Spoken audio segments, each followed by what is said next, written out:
nous constatons une situation sécuritaire assez inquiétante, que ce soit au nord, que ce soit au centre du pays.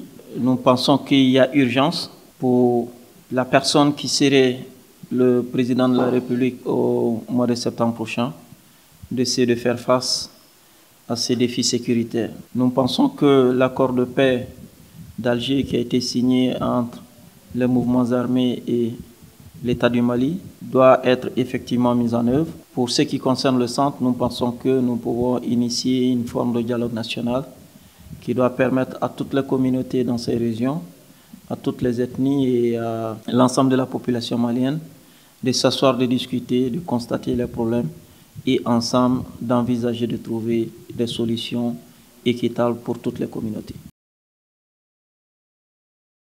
En fait, ici, actuellement, sur le territoire national, nous avons plusieurs forces. Il y a l'armée nationale, les forces de défense et de sécurité du Mali. Il y a l'AMINUSMA, il y a Barkhane, il y a le G5 Sahel, il y a aussi d'autres partenariats directs que nous entretenons avec des pays amis. À côté de ça, j'ai envie de dire aussi qu'il y a les forces terroristes, extrémistes qui sillonnent le territoire national. Ça fait beaucoup de forces. Et pour ce qui concerne les forces armées maliennes et partenaires du Mali, de plus en plus, il y a une meilleure intégration du travail que ces forces-là font ensemble. Et de plus en plus, il y a une efficacité qu'on constate sur le terrain. Les débuts ont été difficiles, mais aujourd'hui, il y a un meilleur partage des informations. Il y a des opérations conjointes qui sont conduites ensemble. Et ceci permet, depuis quelques semaines, depuis quelques mois, d'avoir des résultats sur le terrain.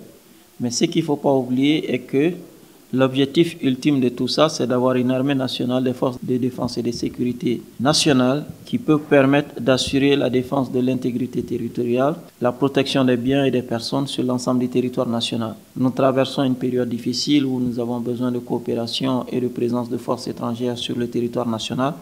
Nous devons faire avec, mais nous devons nous atteler à reconstruire l'armée malienne, à reconstruire les forces de défense et de sécurité, afin que nous soyons les premiers responsables de la sécurité dans ce pays.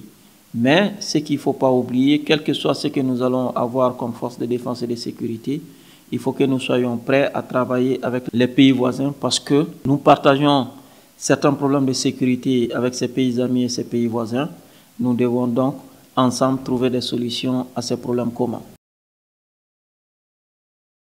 En attendant que les enquêtes nous donnent des conclusions précises et vérifiées, nous constatons tout simplement qu'il y a des tueries et que c'est vraiment regrettable et qu'il faut absolument tout mettre en œuvre pour mettre fin à ces tueries. Parce que c'est des Maliens qui s'entretuent. C'est pas acceptable dans un pays que dans une région qui est la région, presque j'ai envie de dire, la plus fertile du Mali, que l'insécurité s'installe là-bas et commence à entraver dangereusement les activités économiques de ces régions. La solution que nous proposons, c'est le dialogue national qui va permettre de faire asseoir toutes ces communautés à la même table, de faire asseoir toutes les institutions de la République, de faire asseoir la société civile, toutes les sensibilités pour qu'il y ait un vrai dialogue et qu'on puisse diagnostiquer le vrai problème et trouver des solutions ensemble. Le Mali se fera comme nous le voulons dans notre vision, avec tous les Maliens, pour tous les Maliens et le Mali de tous les Maliens. Donc nous ne devons ni privilégier une communauté, ni négliger une communauté. Nous devons faire en sorte qu'on trouve les équilibres qui vont permettre à toutes les communautés de vivre en paix et en sécurité dans les différentes régions du Mali.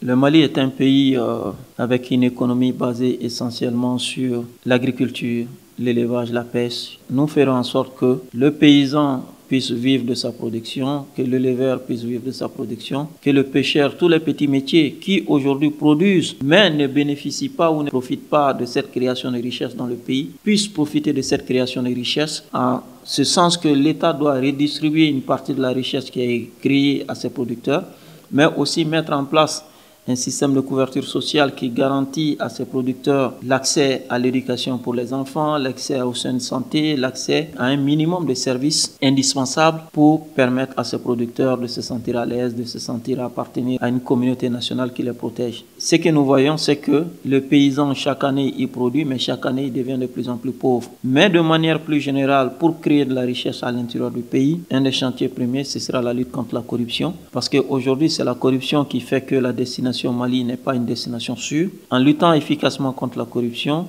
nous allons donner confiance aux investisseurs nationaux, donner confiance aux investisseurs internationaux qui viendront investir de l'argent ici au Mali, créer de la richesse et permettre à l'économie malienne de redémarrer, de repartir. Sans ça, nous aurons du mal seulement avec la production interne, avec la capitalisation interne, de relancer efficacement l'économie nationale. Nous avons besoin des capitaux internes, mais aussi nous avons besoin des capitaux étrangers. Pour attirer ces capitaux, il faut un climat des affaires sûr, il faut une corruption zéro et il faut une justice qui fonctionne normalement. Cette élection n'est pas seulement pour reconduire un homme ou remplacer un homme. L'enjeu, c'est qu'est-ce que nous, Maliens, nous voulons devenir dans 5 ans. Est-ce que nous sommes prêts à continuer avec l'insécurité, à continuer avec la division, à continuer avec une économie qui stagne, à continuer avec des Maliens qui, tous les jours, essaient de quitter le territoire national pour aller chercher le travail, des opportunités économiques dans des pays voisins ou dans des pays plus lointains? C'est ça l'enjeu. Il ne s'agit pas seulement de dire nous remplaçons un homme par un autre ou nous remplaçons un homme par une femme. Il s'agit aujourd'hui pour tous les Maliens de prendre conscience que le Mali a besoin d'un vrai changement, le Mali a besoin d'une rupture et cette rupture n'est proposée que par un seul candidat, le candidat Moussa Senko Coulibaly qui est candidat de la plateforme pour le changement. Nous invitons tous les Maliens à voter pour le vrai changement, nous invitons tous les Maliens avant le jour de l'élection bien évidemment de réunir toutes les conditions pour pouvoir voter le 29 juillet, aller retirer les cartes d'électeurs, aller identifier vos bureaux de vote et le 29 juillet, aller voter pour le changement, la rupture, la transformation de la société malienne.